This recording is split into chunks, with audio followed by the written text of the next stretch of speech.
আসসালামু আলাইকুম সমস্ত ভিউয়ার্স, কেমন আছেন? আমি মোহাম্মদ জাকারিয়া, চিকিৎসক, মোটিভেশন স্পিকার। বিভিন্ন সময় বিভিন্ন রকম স্বাস্থ্য বিষয়ে আলোচনা নিয়ে আসি। আজকেও স্বাস্থ্য বিষয়ে আলোচনা। আজকের আলোচনার বিষয় যে কোন ভর্তা খেলে কি উপকার হয়। তাহলে এই ভিডিওটা প্রথম থেকে শুরু করে শেষ পর্যন্ত না টেনে শুনবো। প্রথমে একটি লাইক দিব, সাবস্ক্রাইব করব, নোটিফিকেশন অন করব, পেজে ফলো দিব। তাহলে স্বাস্থ্য সম্পর্কে নোটিফিকেশন আপনাদের কাছে পৌঁছে যাবে। তাহলে বন্ধুরা মনোযোগ দিয়ে শুনুন, কোন ভর্তা খেলে কি উপকার হয়।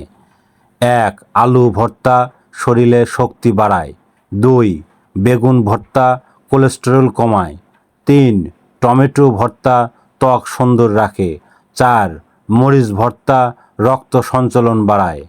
5. রসুন ভর্তা হার্টের সমস্যা দূর করে। 6. ডাল ভর্তা শরীরের প্রোটিন যোগায়। বন্ধুরা, এই ধরনের ভিডিও পেতে আমাদের ইউটিউব চ্যানেলে ঢুকবেন এবং ভর্তা নিয়ে 1 পার্ট 2 পার্ট এই ধরনের অনেক ধরনের ভিডিও পাবেন। আর স্বাস্থ্য নিয়ে অনেক ধরনের ভিডিও আছে, আপনারা পাবেন। আর পরবর্তী কী ধরনের ভিডিও চান আমাদের কমেন্ট বক্সে লিখতে ভুলবেন না।